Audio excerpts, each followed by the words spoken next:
नमस्कार। Important question की श्रृंखला में आपका फिर से स्वागत है। इससे पहले के वीडियो में हम लोगों ने देखा था इसी चैप्टर के कुछ क्वेश्चंस, और अब हम देखेंगे जो बचे हुए क्वेश्चंस हैं।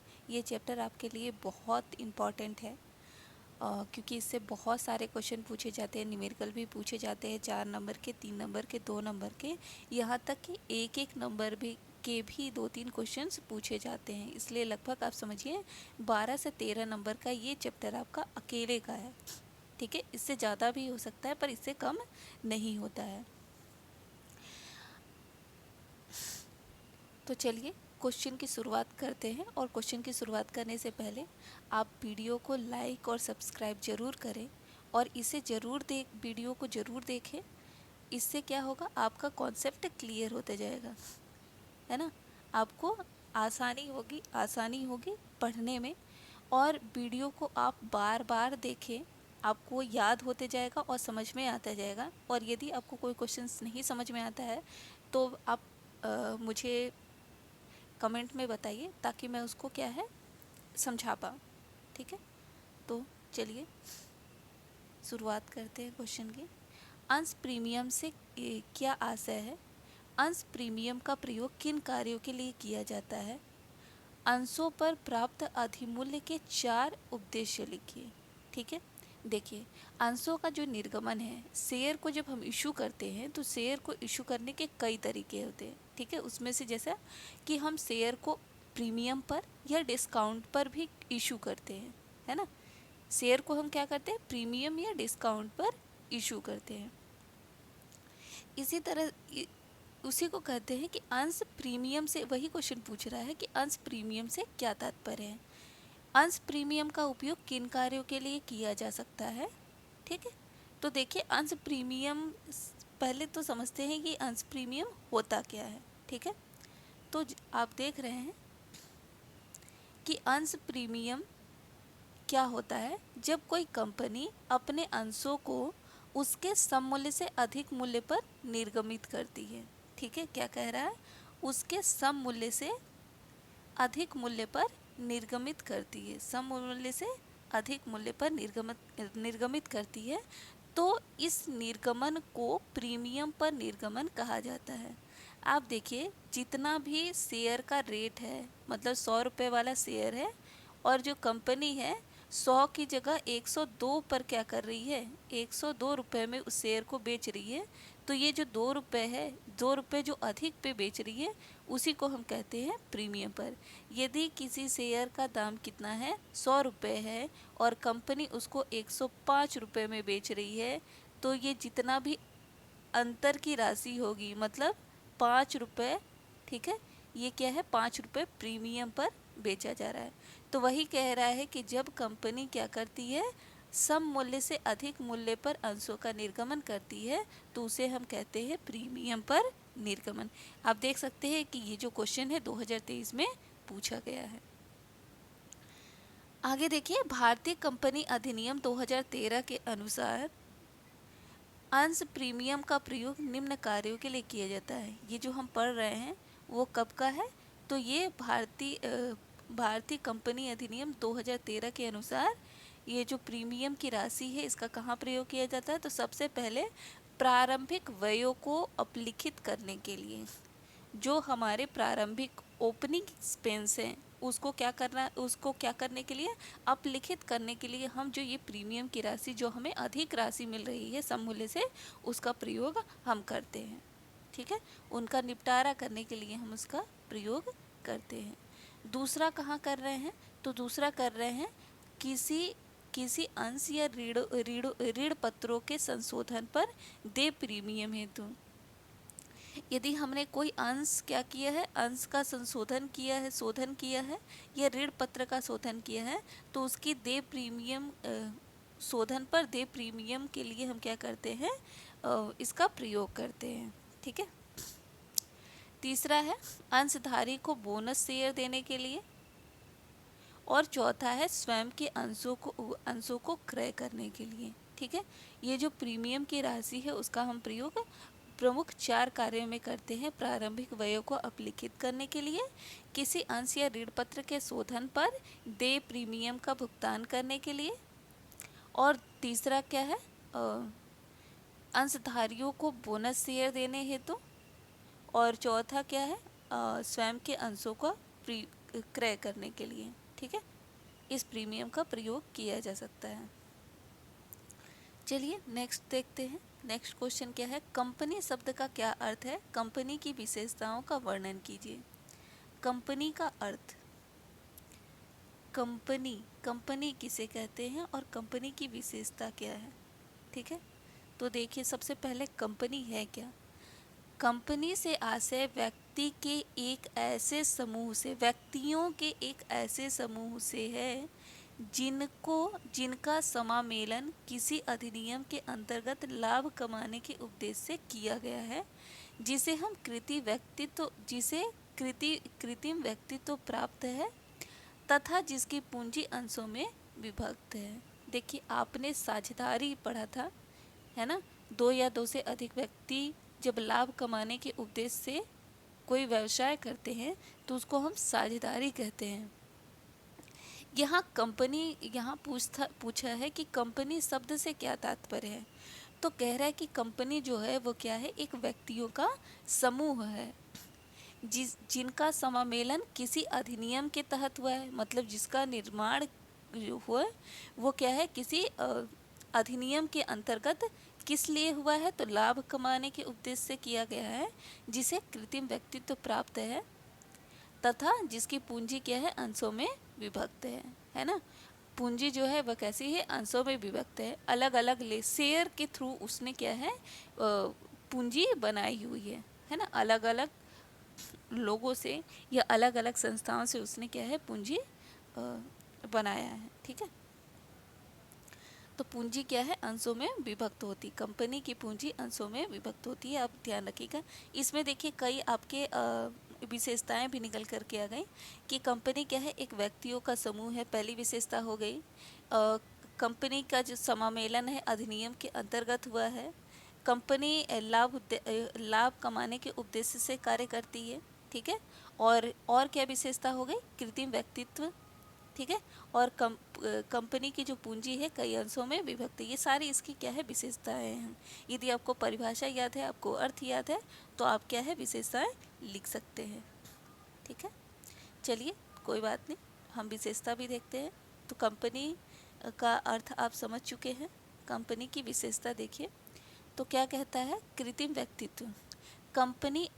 कंपनी अधिनियम के अनुसार कंपनी को वैधानिक कृत्रिम व्यक्तित्व का स्वरूप प्राप्त है। ये कह रहा है कि कंपनी जो है वो कृत्रिम व्यक्तित्व है, मतलब एक मनुष्य की भांति ही क्या है, उसका अस्तित्व है, उसका अस्तित्व है। ठीक है, कंपनी अधिनियम के अनुसार कंपनी को वैधानिक कृत्रिम व्यक्ति का स्वरूप प्राप्त है। दूसरा है सार्वमुद्रा। ठीक है, कंपनी की क्या है, स्वयं की क्या है, एक सार्वमुद्रा है। ठीक है, ये सार्वमुद्रा क्या होता है, कृत्रिम व्यक्तित्व का अर्थ आप समझ चुके हैं। क्या कह रहा है, कृत्रिम व्यक्तित्व कंपनी अधिनियम के अनुसार कंपनी को वैधानिक कृत्रिम व्यक्तित्व का स्वरूप प्राप्त है। मतलब कंपनी क्या है, एक व्यक्ति की भांति ही क्या करती है, कार्य करती है। कृत्रिम का अर्थ आप समझ पा रहे होंगे। ठीक है, कृत्रिम का मतलब होता है मनुष्य के द्वारा ही निर्मित। ठीक है, सार्वमुद्रा कंपनी की अपनी एक सार्वमुद्रा होती है जो सर्वमान्य है, और जहाँ भी उसका प्रयोग किया जाता है वहाँ कंपनी अपने को अनुबंध से बांटती है। यह अब अनिवार्य नहीं है। ठीक है, कंपनी की क्या है, कंपनी की एक सार्वमुद्रा होती है। आप देखते होंगे कि किसी कंपनी के जो शेयर है उस पे क्या है, उसकी सार्वमुद्रा लगी होती, उस एक मनुष्य अपना सिग्नेचर करता है जिससे उसकी पहचान होती है। तो कंपनी की पहचान के लिए क्या है, उसकी सार्वमुद्रा। ठीक है, तो वही कह रहा है कि कंपनी हर कंपनी की क्या होती है, एक सार्वमुद्रा होती है जो सामान्य है। ठीक है, और जहाँ भी इसका प्रयोग किया जाता है कंपनी अपने को अनुबंध में बांटती है, मतलब उसके साथ एक समझौता होता है। और यह क्या है, अब अनिवार्य नहीं है, पहले ये अनिवार्य था पर अब ये अनिवार्य नहीं है। ठीक है, चलिए नेक्स्ट देखते हैं।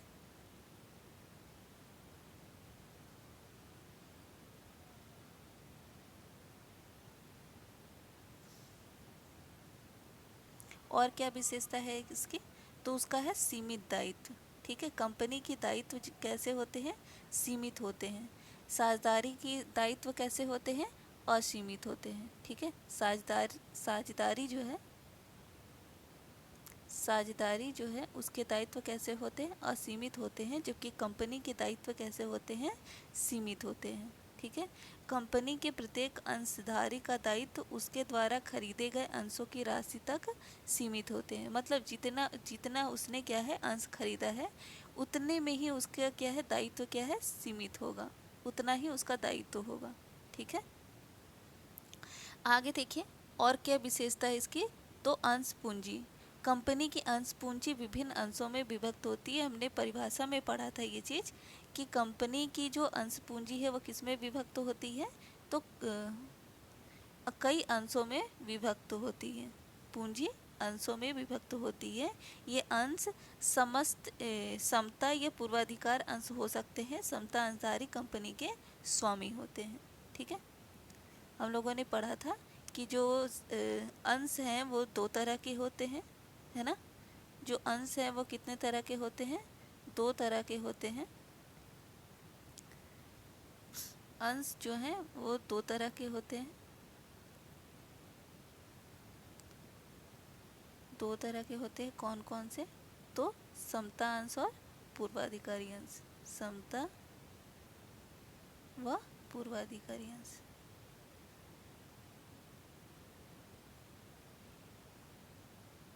ठीक है, समता अंश और पूर्वाधिकारी अंश। समता अंश जो है कंपनी के, समता अंश धारक जो है कंपनी का मालिक होता है, स्वामी होता है, जबकि पूर्वाधिकार अंश कंपनी का मालिक या स्वामी नहीं होता। अब आते हैं अति अभिदान। अति अभिदान, अभिदान से क्या ऐसे है, ठीक है।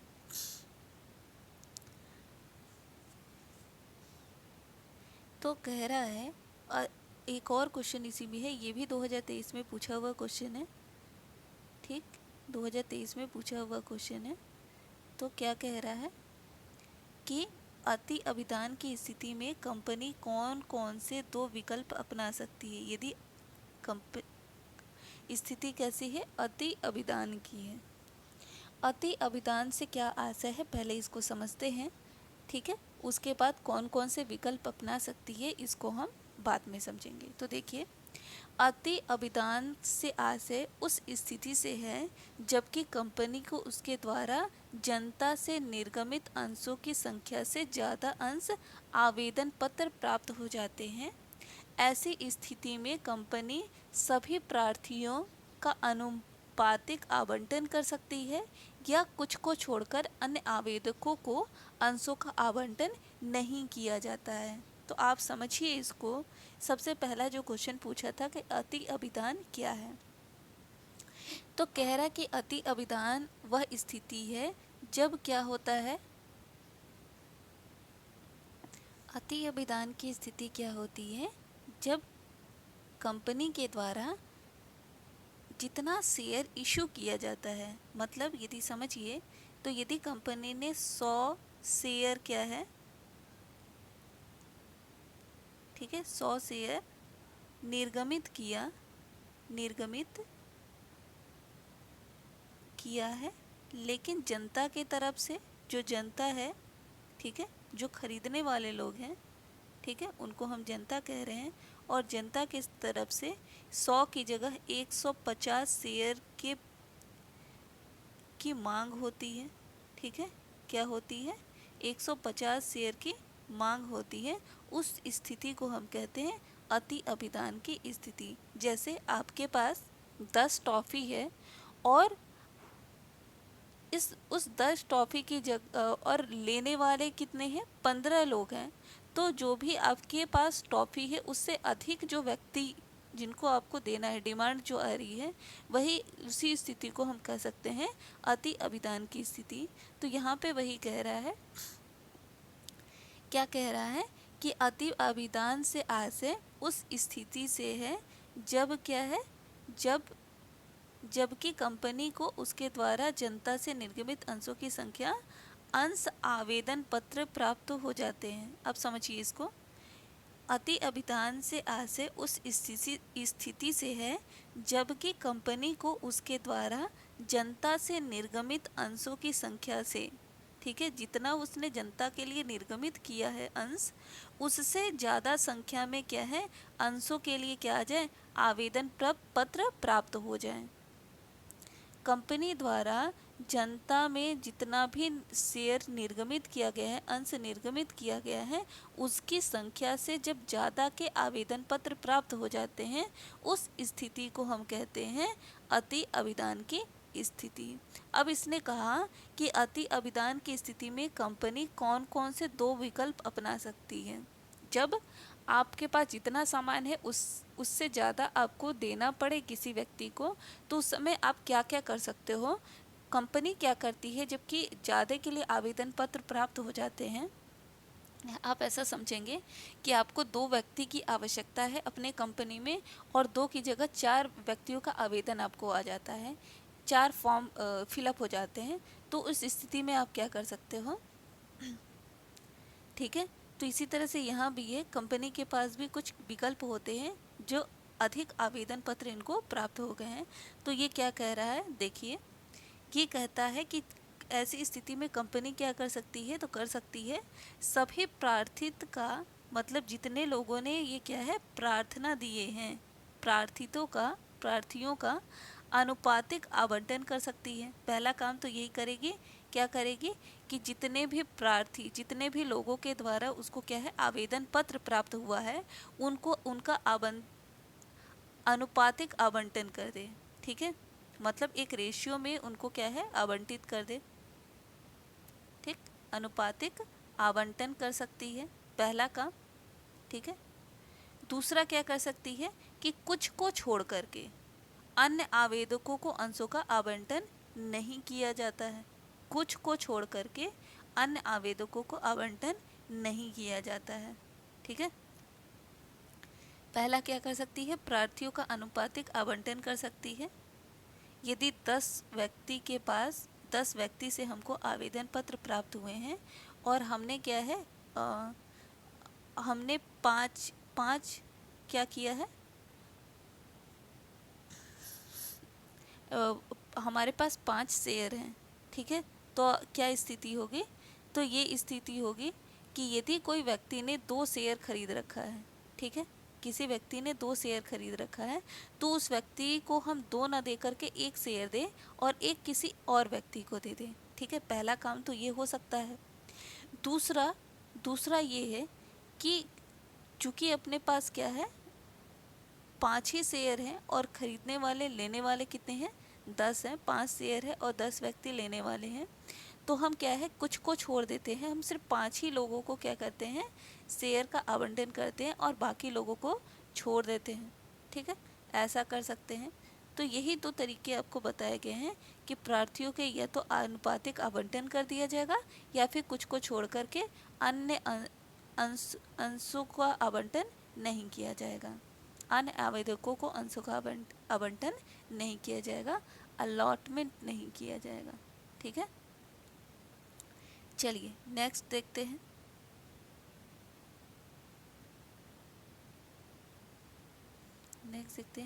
अंशों के हरण की वैध दशाओं की चर्चा कीजिए।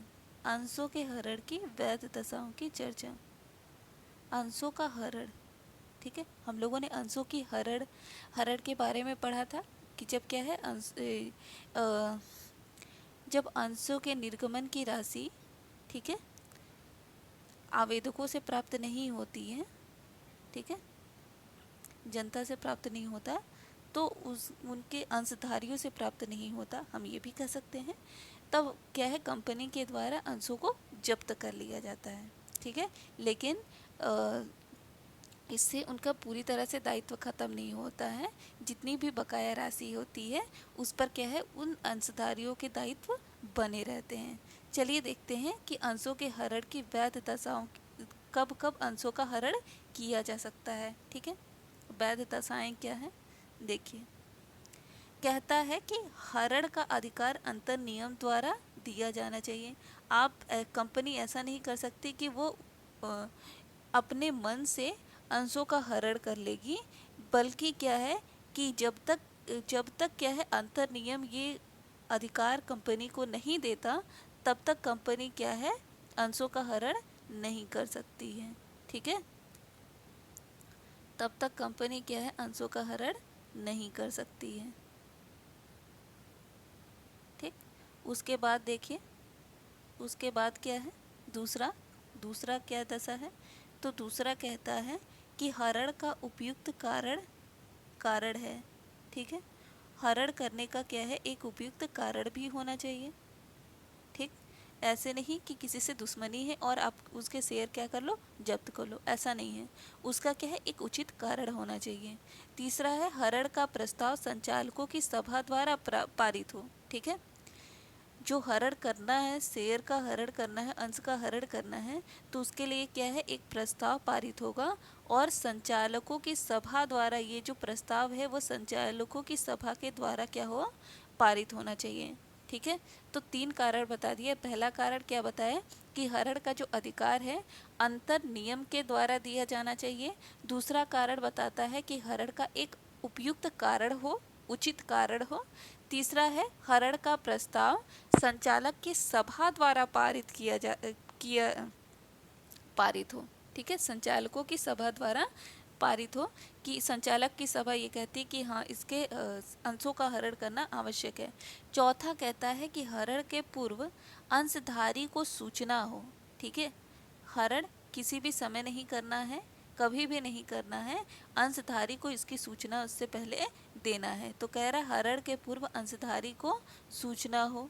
ठीक है, हरण का प्रस्ताव पारित कर उनकी सूचना अंशधारियों को दी जाए। ठीक है, जब प्रस्ताव पारित हो जाता है संचालकों के मध्य, ठीक है, तो उसके बाद क्या है, ये सूचना अंशधारियों को क्या है, दी जानी चाहिए। और उसके बाद कहता है निर्धारित नियमों के अनुसार उचित मूल्य पर पुनः निर्गमन। ठीक है, अब जो अंश हरण हो चुके हैं उसका एक निर्धारित नियम के अनुसार क्या होना चाहिए, सही मूल्य पे उसको क्या है फिर से निर्गमित किया जा सकता है। ठीक है, तो ये क्या है अंशों के हरण की कुछ दशाएं हैं, कब कब क्या है अंशों का हरण किया जा सकता है। ठीक, चलिए आगे देखते हैं। संचयी एवं असंचयी पूर्वाधिकार अंश सो से क्या तात्पर्य है। अंशों के प्रकार हैं ये। ठीक है, ठीक, अंशों के कई प्रकार हैं, जैसे आपने पढ़ा होगा संचयी एवं असंचयी पूर्वाधिकार अंश, परिवर्तनीय एवं अपरिवर्तनीय पूर्वाधिकार अंश। ठीक है, और भी कई हैं, शोधनीय अशोधनीय पूर्वाधिकार अंश। तो उसी में से एक प्रकार है पूर्वाधिकार अंश का, संचयी एवं असंचयी पूर्वाधिकार अंश। देखिए संचयी और पूर्वाधिकार अंश क्या है, असंचयी पूर्वाधिकार अंश क्या है। संचयी पूर्वाधिकार अंश से तात्पर्य उन अंशों से है जिनका किसी वर्ष व्यवसाय में लाभ न होने की दशा में उन अंशों पर लाभांश संचित कर आने वाले आगामी वर्ष के लाभ में से लाभांश प्राप्त करने का अधिकार होता है। ठीक है, जो संचयी पूर्वाधिकार अंशधारी हैं उनके लिए क्या किया जाता है, यदि किसी वर्ष लाभ नहीं होता है तो अगले वर्ष वो उनके जो लाभ है ना उनको संचित करके रखा जाएगा, और आने वाले वर्ष में भविष्य में कभी भी जब लाभ होता है तो उस पे भी क्या है, जो पुराना बचा हुआ था वो भी लाभांश उनको दिया जाता है। तो ये कह रहा है कि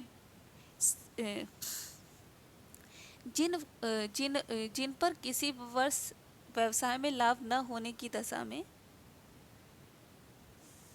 उन अंशों पर लाभांश संचित कर आने वाले आगामी वर्षों के लाभ में से लाभांश प्राप्त करने का अधिकार होता है। तो आप ये समझ सकते हैं आगामी वर्षों के लाभ में से लाभ प्राप्त करने का अधिकार जिनको होता है उनको हम कहते हैं संचयी पूर्वाधिकार अंशधारी, ठीक है, या अंश। अब असंचयी पूर्वाधिकार अंश क्या है? जस्ट इसका अपोजिट ही है। तो असंचयी पूर्वाधिकार अंश वे अंश होते हैं जिन्हें पर्याप्त लाभ की दशा में लाभांश दिया जाता है। मतलब जब कंपनी को लाभ हो रहा है उस स्थिति में उनको लाभ दिया जाएगा, और जब कंपनी इस योग्य नहीं है कि वो अपने अंशधारी को लाभ दे पाए, लाभांश दे पाए, तो वो क्या है, वो लाभांश नहीं देगी। इसका मतलब है कि आगामी वर्ष के लाभ में से लाभ प्राप्त करने का अधिकार इनको नहीं होता है। ऐसे पूर्वाधिकार अंशों को क्या कहते हैं? असंचयी पूर्वाधिकार अंश कहते हैं। आप इसको ध्यान रखिएगा। असंचयी पूर्वाधिकार अंश वे अंश होते हैं जिन्हें पर्याप्त लाभ की दशा में लाभांश दिया जाता है, और अपर्याप्त लाभ होने की दशा में यदि संस्था लाभांश देने में असमर्थ है तो उस वर्ष लाभांश आगे के वर्षों के देय होने हेतु संचित नहीं किया जाता है। ठीक है, क्या है, इनके लाभांश को संचित करके नहीं रखा जाता, जबकि संचयी पूर्वाधिकार अंशधारी के लाभांशों को संचित करके रखा जाता है। ठीक है, चलिए आगे देखते हैं। आगे क्या है? परिवर्तनीय एवं अपरिवर्तनीय अंश क्या होते हैं? अंश के प्रकार सबसे ज़्यादा पूछा जाता है। ठीक है, अंश कितने प्रकार के होते हैं, इनके प्रमुख अंशों का क्या है, वर्णन कीजिए। ठीक है, पूर्वाधिकार अंश के प्रकार पूछा जाता है। तो देखिए उसमें एक और प्रकार है परिवर्तनीय एवं अपरिवर्तनीय पूर्वाधिकार अंश। क्या होता है परिवर्तनीय पूर्वाधिकार अंश? वे अंश जिनको यह अधिकार प्राप्त होता है कि एक निश्चित समय के उपरांत ये अपने अंशों को समता अंशों में या ऋण पत्रों में परिवर्तित करा सकते हैं। ठीक है, परिवर्तनीय नाम से ही समझ में आ रहा है कि ये ऐसे पूर्वाधिकार अंश हैं जिन्हें क्या है, एक निश्चित समय के उपरांत क्या किया जा सकता है, समता अंशों में, पूर्वाधिकार अंशों को समता अंशों में परिवर्तित किया जा सकता है या ऋण पत्रों में परिवर्तित किया जा सकता है। ठीक है, मतलब उनको यदि ऐसा लगता है कि उनको समता अंश में परिवर्तित करना है या फिर ऋण पत्र में परिवर्तन करना है तो वो कर सकते हैं। ठीक है, जबकि अपरिवर्तनीय पूर्वाधिकार अंश क्या है? ये वे पूर्वाधिकार अंश हैं जिन्हें समता अंशों में या अन्य किसी प्रतिभूति में बदला नहीं जा सकता। ठीक है, तो परिवर्तनीय अपरिवर्तनीय आपको समझ में आया है। परिवर्तनीय पूर्वाधिकार अंश वे अंश हैं जिन्हें एक निश्चित समय के उपरांत क्या है, समता अंश में परिवर्तित किया जा सकता है, जबकि अपरिवर्तनीय पूर्वाधिकार अंश वे अंश होते हैं जिन्हें समता अंश में परिवर्तित नहीं किया जा सकता है या फिर किसी भी प्रतिभूति में बदला नहीं जा सकता है। ठीक है, अब देखिए तीसरा प्रकार है भागयुक्त एवं अभागयुक्त पूर्वाधिकार अंश। कौन से? भागयुक्त एवं अभागयुक्त पूर्वाधिकार अंश। चलिए देखते हैं ये क्या है। ये भी पूर्वाधिकार अंश के एक प्रकार है, भागयुक्त एवं अभागयुक्त। भागयुक्त पूर्वाधिकार अंश, भागयुक्त पूर्वाधिकार अंश वे अंश हैं जिन्हें व्यवसाय में लाभ होने पर, ठीक है, जिन्हें व्यवसाय में लाभ होने पर पूर्व निश्चित दर से लाभ दिया जाता है। जब व्यवसाय को क्या है, लाभ होता है तो पहले से ही एक रेट निश्चित कर ली जाती है कि आपको क्या है 5%, 6%, 10%, 12% क्या है लाभांश दिया जाएगा। और यदि समस्त अंशधारियों को लाभांश देने के उपरांत लाभ बचता है, ठीक है, बाकी लोगों को लाभ देने के बाद यदि क्या है लाभांश बचता है तो इसे बचे भाग में भी लाभांश का भाग प्राप्त प्राप्ति का अधिकार होता है। बचे हुए लाभांश में से लाभ प्राप्ति का अधिकार होता है। ठीक है, इसे कहते हैं भागयुक्त पूर्वाधिकार अंश। भाग युक्त, एक भाग जो बच, एक तो ये अपना ले लिया और क्या है, यदि बच गया है उसमें से भी ये लाभ प्राप्त करता है, लाभांश प्राप्त करता है। ठीक है, ऐसे पूर्वाधिकार अंशों को क्या कहते हैं, भागयुक्त पूर्वाधिकार अंश कहते हैं। ठीक है, आप समझ लीजिए घर का जो छोटा बच्चा होता है ना, सबको बांटने के बाद भी यदि कुछ बच जाए तो वो क्या है, बचा हुआ हिस्सा भी उसी का हो जाता है ना। इसी तरह से ये भागयुक्त पूर्वाधिकार अंशधारी भी है कि व्यवसाय में यदि लाभ हो रहा है, व्यवसाय में यदि लाभ हो रहा है तो उस लाभ में से लाभांश तो प्राप्त करेगा ही अपने निश्चित दर से। ठीक है, लेकिन यदि बाकी अंशधारियों को बांटने के बाद लाभांश यदि बच जाता है तो उस भाग में भी वो क्या है, लाभ प्राप्त करने का उसको अधिकार होता है। ठीक है, चलिए अब भागयुक्त पूर्वाधिकार अंश क्या है। जो भागयुक्त पूर्वाधिकार अंशधारी है उसके जस्ट विपरीत होता है, ये अपोजिट होता है। सामान्य लाभांश को पाने का तो अधिकार इसको होता है, परंतु बचे हुए लाभ में से अतिरिक्त लाभांश प्राप्त करने का अधिकार इसको नहीं होता है। जितना उसका है उसको तो दिया जाएगा, ठीक है, लेकिन अतिरिक्त लाभ में से इसको क्या है, लाभांश नहीं प्राप्त होता है। ठीक है, तो चलिए नेक्स्ट देखते हैं।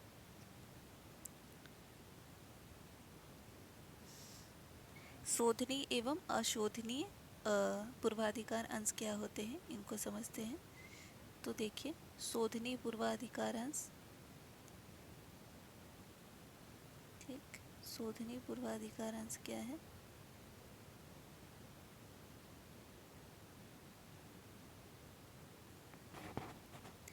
शोधनीय पूर्वाधिकार अंश वे अंश हैं जिनकी अंश पूंजी कुछ निश्चित शर्तों में, ठीक है, जिनकी अंश पूंजी कुछ निश्चित शर्तों के अनुसार वापस लौटाई जा सकती है।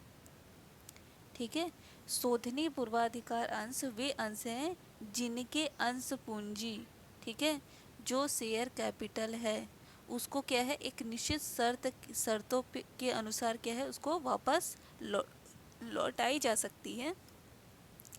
ऐसे अंशों को शोध्य या विमोचनशील पूर्वाधिकार अंश कहते हैं। ये शोधनीय पूर्वाधिकार अंशों को क्या है, विमोचनशील अंश भी कहते हैं। ठीक है, क्या कहते हैं, विमोचनशील अंश भी कहते हैं। ठीक है, विमोचनशील अंश भी कहते हैं। अविमोचनशील या अशोध्य पूर्वाधिकार अंश क्या है, तो ये वे पूर्वाधिकार अंश हैं जिनका विमोचन या शोधन नहीं किया जा सकता। ऐसे अंशों को अविमोचनशील या अशोध्य पूर्वाधिकार अंश कहते हैं। ठीक है, देखिए शोधनीय पूर्वाधिकार अंश क्या है, तो शोधनीय पूर्वाधिकार अंश के बारे में कहता है कि वे अंश जिनकी अंश पूंजी कुछ निश्चित शर्तों के उपरांत या कुछ निश्चित शर्तों के अनुसार, ठीक है, कुछ निश्चित शर्त के अनुसार उनको वापस लौटाई जा सकती है, उनको वापस दी जा सकती है। ऐसे अंशों को शोध्य या विमोचनशील पूर्वाधिकार अंश कहते हैं, जबकि अविमोचनशील या अशोध्य पूर्वाधिकार अंश वे हैं जिनका विमोचन या शोधन नहीं किया जा सकता है। ठीक है, मतलब जिनको एक निश्चित शर्त के अनुसार वापस नहीं लौटाई जा सकती, ऐसे अंशों को, ऐसे पूर्वाधिकार अंशों को अशोध्य पूर्वाधिकार अंश कहते हैं। और जिनको कुछ निश्चित शर्त के बाद क्या है, वापस लौटाई जा सकती है, उनको हम शोधनीय पूर्वाधिकार अंश कहते हैं। ठीक है, आई होप कि आपको समझ में आ गया होगा। आगे देखते हैं, प्रविवरण के उद्देश्य क्या है। प्रविवरण क्या होता है, ठीक है, प्रविवरण क्या होता है।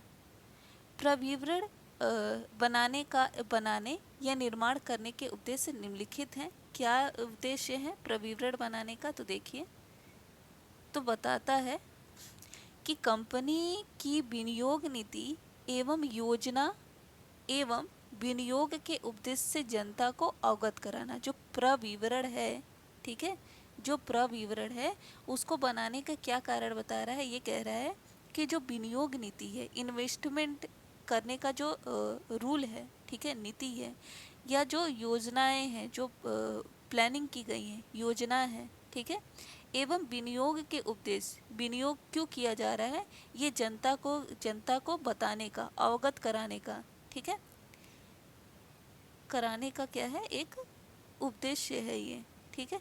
इसीलिए क्या है, प्रविवरण बनाया जाता है। इसमें इस प्रविवरण में क्या है, विनियोग की नीति लिखी रहती है, योजनाएं लिखी रहती हैं,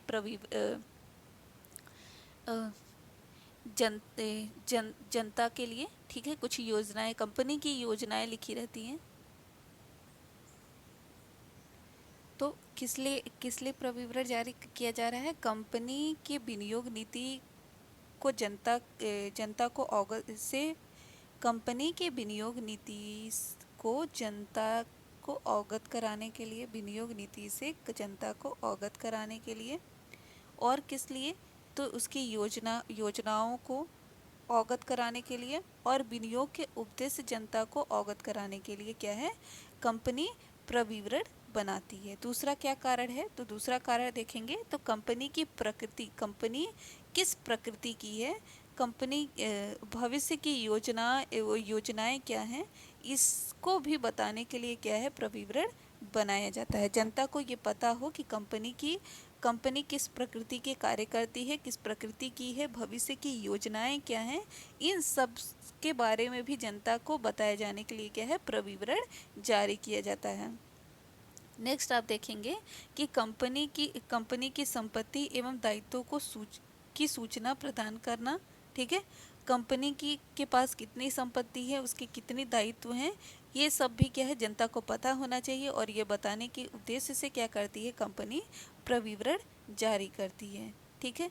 नेक्स्ट क्या कह रहा है, कंपनी के प्रबंध संचालक, प्रवर्तक, बैंकर्स, अभिगोपकों आदि की सूचना प्रदान करना। मतलब कंपनी के अंदर प्रबंध संचालक कौन कौन है, संचालक कितने हैं, प्रवर्तक कितने हैं, बैंकर्स कितने हैं, अभिगोपक कितने हैं, ठीक है, इन सब की सूचना क्या है, जनता को दी जाती है, ठीक है।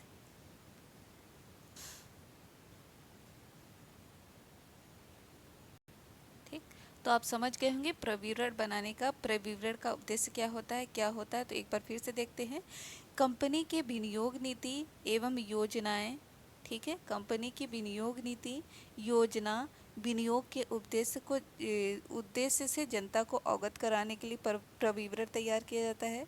कंपनी की प्रकृति, भविष्य की योजनाओं को ज्ञात कराने के लिए क्या है, प्रविवरण बनाया जाता है। कंपनी की संपत्ति एवं दायित्वों की सूचना प्रदान करने के लिए प्रविवरण बनाया जाता है। और कंपनी के प्रबंध संचालक, प्रवर्तक, बैंकर्स, अभिगोपकों आदि की सूचना प्रदान करने के लिए भी क्या है, प्रविवरण बनाया जाता है। चलिए अब नेक्स्ट क्वेश्चन देखते हैं। नेक्स्ट क्वेश्चन है, अंश प्रमाण पत्र एवं अंश अधिपत्र में क्या अंतर है। अंश प्रमाण पत्र और अंश अधिपत्र में क्या अंतर है, ठीक है, प्रमाण पत्र और अधिपत्र में क्या अंतर है। तो देखते हैं पहला अंतर।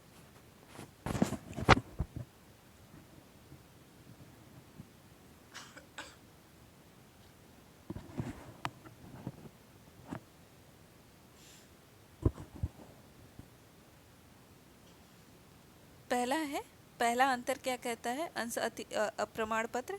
तो अंश प्रमाण पत्र प्रत्येक व्यक्ति के लिए निर्गमित किया जाता है। अंश प्रमाण पत्र क्या है, प्रत्येक व्यक्ति के लिए। देखिए आपको समझ में आ रहा होगा कि अंश प्रमाण पत्र क्या होता है। यदि आपके कंपनी का कोई व्यक्ति क्या है, अंश खरीदता है, शेयर खरीदता है, तो उसके लिए आप क्या करते हो, एक प्रमाण पत्र देते हो कि फला व्यक्ति हमारे कंपनी का क्या है, सदस्य है, हमारे कंपनी का क्या है, अंश खरीदा हुआ है, तो उसके लिए एक प्रमाण पत्र दिया जाता है। तो ये जो प्रमाण पत्र है, ये प्रत्येक व्यक्ति के लिए क्या है, निर्गमित किया जाता है, जिसे अंशों का आवंटन किया जाता है। जिस भी व्यक्ति को अंशों को आवंटित किया गया है, अलॉट किया गया है, जिस भी शेयर होल्डर्स हैं, ठीक है, जिनको अलॉट किया गया है शेयर, उसको क्या है, ये प्रमाण पत्र दिया जाता है। तो ये प्रत्येक व्यक्ति के लिए क्या है, निर्गमित किया जाता है, जिसे अंशों का आवंटन किया गया है। जबकि अधिपत्र क्या है, तो अंश अधिपत्र केवल पूर्ण दत्त अंशों के संबंध में निर्गमित किया जाता है। ठीक है, ऐसे अंश जो क्या है पूर्णतः हैं, ऐसे ही अंशों के लिए क्या है, अधिपत्र जारी किया जाता है। ठीक, दूसरा क्या है, दूसरा अंतर क्या है कि अंश प्रमाण पत्र में उल्लेखित अंशों का हस्तांतरण केवल उचित रूप से लिखित हस्तांतरण प्रपत्र के द्वारा किया जा सकता है। क्या कह रहा है समझिए, तो ये कह रहा है कि जो अंश प्रमाण पत्र है उसमें उल्लेखित अंश, ठीक है, जिसके बारे में बताया गया है, उल्लिखित अंशों का हस्तांतरण केवल उचित रूप से लिखित हस्तांतरण प्रपत्र के द्वारा किया जा सकता है। अंशों का जो हस्तांतरण है केवल ठीक से लिखित हस्तांतरण पत्र के द्वारा ही किया जाता है। ठीक है, लिखित हस्तांतरण प्रपत्र के द्वारा ही किया जाता है। ठीक है, अंशों का हस्तांतरण, अंश प्रमाण पत्र में अंश का हस्तांतरण केवल लिखित हस्तांतरण प्रपत्र के द्वारा किया जाता है, जबकि अंश अधिपत्र में अंश अधिपत्र का हस्तांतरण स्वामित्व का वैधानिक हस्तांतरण माना जाता है। ठीक है, अंश अधिपत्र का हस्तांतरण क्या है, स्वामित्व का वैधानिक हस्तांतरण है, मतलब हम अपने स्वामित्व को किसी और व्यक्ति को हस्तांतरित कर रहे हैं ऐसा माना जाता है, क्योंकि यह विनिमय साध्य प्रलेख है। ठीक है, इसको मानने का कारण ये है कि ये क्या है, ये विनिमय साध्य प्रलेख है। ठीक है, आगे देखते हैं आगे क्या अंतर है। तो आगे तीसरा अंतर बताया गया है कि अंश प्रमाण पत्र के धारक का नाम सदस्य के रजिस्टर में लिखा रहता है, जबकि अंश अधिपत्र के जो धारक हैं सदस्यों के नाम रजिस्टर से अलग कर दिया जाता है। जिनको भी अंश अधिपत्र दिया जाता है उनका नाम क्या है, अंश के सदस्य के रजिस्टर से क्या कर दिया जाता है, अलग कर दिया जाता है। चौथा, तो अंश प्रमाण पत्र धारी कंपनी का सदस्य होता है तथा उसे सदस्यों के सम्मत अधिकार होते हैं, मतलब जितने पहले के जो सदस्य हैं जो अधिकार उनको प्राप्त होते हैं उसी के बराबर का, उन्हीं के समान जो अधिकार है इनको भी प्राप्त होता है जिनको अंश प्रमाण पत्र दिया गया है। तो वही कह रहा है कि अंश प्रमाण पत्र धारी कंपनी का क्या होता है, सदस्य होता है तथा उसे सदस्यों के सम्मत क्या है, अधिकार प्राप्त होते हैं, जबकि अधिपत्र धारक कंपनी का सदस्य नहीं होता। यहाँ पे दो अंतर बन जाएंगे, है ना, दो अंतर क्या बन जाएंगे, एक तो अंश प्रमाण पत्र धारी क्या है, कंपनी का सदस्य होता है और अधिपत्र धारक कंपनी का सदस्य नहीं होता। दूसरा अंतर क्या बन जाएगा, उसे सदस्यों के सम्मत अधिकार प्राप्त होते हैं, जबकि क्या है, जब तक इसमें अधिपत्र के है, जब तक कि कंपनी के अंतर नियमों में इसकी व्यवस्था नहीं है तब तक ये क्या है, इसको अधिकार प्राप्त नहीं होते हैं। ठीक है, कंपनी का सदस्य तब तक नहीं होता है जब तक कि कंपनी के अंतर नियमों की में व्यवस्था, इसकी व्यवस्था नहीं है। ठीक है, व्यवस्था होने के बाद क्या है, ये भी सदस्य बन जाएगा, लेकिन जब तक व्यवस्था नहीं है तब तक क्या है, ये कंपनी का सदस्य नहीं होगा। ठीक है, और यदि नहीं होगा तो सदस्य के सम्मत इसको अधिकार भी प्राप्त नहीं होंगे। ठीक है, तो यह दो अंतर आपको बन सकता है, आप इसको याद कर लीजिएगा। चलिए अब आगे देखते हैं नेक्स्ट क्वेश्चन।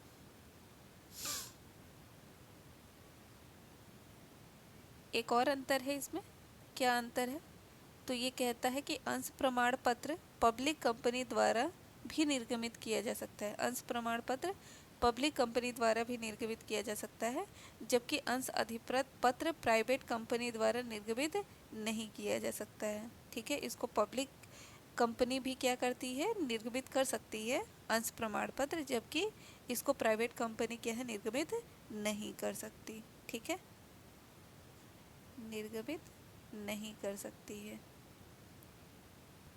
चलिए आगे देखते हैं, श्रम साध्य साधारण अंश से क्या तात्पर्य। एक और क्वेश्चन है आपका, श्रम साध्य साधारण अंश से क्या तात्पर्य है। वैसे अभी तक ये क्वेश्चन नहीं पूछा गया है, लेकिन हम इसको देखते हैं क्या कह रहा है। या फिर श्रम साध्य साधारण अंश को कर्मचारी स्कंध विकल्प योजना भी कहा जाता है। कर्मचारी स्कंध विकल्प योजना या श्रम साध्य साधारण अंश क्या है देखते हैं। तो कह रहा है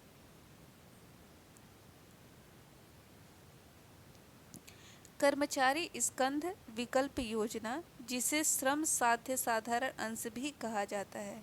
ठीक है, कर्मचारी स्कंध विकल्प योजना, जिसे हम श्रम साध्य साधारण अंश भी कहते हैं, का आशय है कंपनी द्वारा अपने कर्मचारियों तथा कर्मचारी संचालकों को कंपनी के साधारण अंश बाजार मूल्य से कम मूल्य पर क्रय करने के लिए विकल्प उपलब्ध किए जाते हैं। समझिएगा क्या कह रहा है। ये कह रहा है कि जो कर्मचारी स्कंध विकल्प योजना है, यह कंपनी द्वारा अपने कर्मचारी को, ठीक है, कंपनी के द्वारा अपने कर्मचारियों तथा कर्मचारी संचालक को, ठीक है, किस किस को, कर्मचारी को या फिर कर्मचारी संचालक को कंपनी के साधारण अंश, कंपनी का जो साधारण अंश है, समता अंश जो है, ठीक है, समता अंश जो है, समता अंश जो है, अंश बाजार मूल्य से कम मूल्य पर क्रय करने के लिए विकल्प उपलब्ध कराता है। जितना भी बाजार में उसका मूल्य है, ठीक है, बाजार में उसका मूल्य है, उससे कम मूल्य पे क्या है, इनको ये क्या है, क्रय करने के लिए, खरीदने के लिए उपलब्ध कराता है कि आप जितना भी बाजार का मूल्य है उससे क्या है, कम दाम में आप इसको खरीद सकते हो, जिनके लिए कर्मचारी या कर्मचारी संचालक अपनी स्वीकृति प्रदान करते हैं। ठीक है, जिसके लिए कर्मचारी जिनको उपलब्ध कराएगा वो क्या है, हामी तो भरेंगे, तो ये क्या है, उसके लिए क्या है, ये स्वीकृति प्रदान करते हैं। आप समझ गए होंगे कि श्रम साध्य साधारण अंश क्या है। अब ऐसा एक एग्जाम्पल के तौर पे बताती हूँ। जैसे क्या है कि आप कोई सामान को बेचते हो, ठीक है, आप कोई सामान को बेचते हो और क्या है, कोई आपका दोस्त है, ठीक है, 100 रुपये का जो सामान है, आपका दोस्त है, तो आप उसको कहोगे क्या है, एक विकल्प दे दोगे, भाई मैं वैसे तो 100 रुपये का ये सामान है, लेकिन ठीक है तुम 80 रुपये में ही ले लो। तो इसी तरह से कंपनी क्या करती है कि जो उसके कर्मचारी होते हैं, ठीक है, जो उसके कर्मचारी होते हैं, कंपनी के जो कर्मचारी होते हैं या उसके कर्मचारी संचालक जो होते हैं, उनको क्या है, जो समता अंश का जो बाजार मूल्य है उससे कम मूल्य पर, बाजार मूल्य से कम मूल्य पर क्या है, उनको क्रय करने के लिए क्या है, एक विकल्प देती है, और जिसमें कर्मचारी और कर्मचारी संचालक अपनी स्वीकृति क्या करते हैं, प्रदान करते हैं। ठीक है, तो आई होप कि आपको ये समझ में आ गया होगा कर्मचारी स्कंध विकल्प योजना क्या है। आगे देखिए, समता अंश एवं पूर्वाधिकारी अंश में अंतर। वेरी मोस्ट क्वेश्चंस, ये क्या है, वेरी मोस्ट, ठीक है, ये पेपर में कई बार पूछे जाते हैं, वैसे 2019 में ये पूछा गया है। ठीक है, पूर्वाधिकार अंश एवं समता अंश में अंतर। चलिए देखते हैं पूर्वाधिकार अंश एवं समता अंश में अंतर क्या है। बहुत अंतर देखे हैं हम लोग, परिभाषा से लेकर के जितने क्वेश्चन पढ़े हैं वो सब में अंतर क्या है दिखाया गया है। देखते हैं पहला अंतर क्या है, साधारण अंश या समता अंश और पूर्वाधिकारी अंश। इसको इक्विटी शेयर कहते हैं इंग्लिश में, और इसको क्या कहते हैं, प्रीफरेंस शेयर। देखिए, साधारण अंश कम मूल्य पर होते हैं, साधारण अंश का जो मूल्य होता है वो क्या होता है, कम होता है, जबकि पूर्वाधिकार अंश का मूल्य साधारण अंशों की तुलना में इन अंशों का मूल्य क्या होता है, अधिक होता है। ठीक है, पूर्वाधिकार अंश का मूल्य साधारण अंशों की तुलना में क्या होता है, अधिक होता है। दूसरा क्या है, साधारण अंशधारी या समता अंशधारी को मत देने का अधिकार होता है, जबकि पूर्वाधिकारी अंश, ठीक है, तो समता अंशधारी को मत देने का अधिकार होता है, जबकि पूर्वाधिकार अंशधारी को संबंधित प्रस्ताव पर ही मत देने का अधिकार होता है। ठीक है, ये हमेशा मत दे सकते हैं, वोट दे सकते हैं, जबकि ये क्या है, जो इनसे संबंधित प्रस्ताव होंगे उन्हीं पे ये क्या करेंगे, अपना मत दे पाएंगे। आगे देखते हैं, तो आगे क्या है, लाभांश की दरें, समता अंशधारी की जो लाभांश की दर होती है वो घटती और बढ़ती है। ठीक है, घट भी सकती है और बढ़ भी सकती है। तो लाभांश की दर क्या है, घटती बढ़ती रहती है। जबकि पूर्वाधिकार अंशधारी की जो लाभांश की दर क्या है वो निश्चित रहती है। कैसी रहती है, निश्चित रहती है। ठीक है, फिक्स्ड रहती है।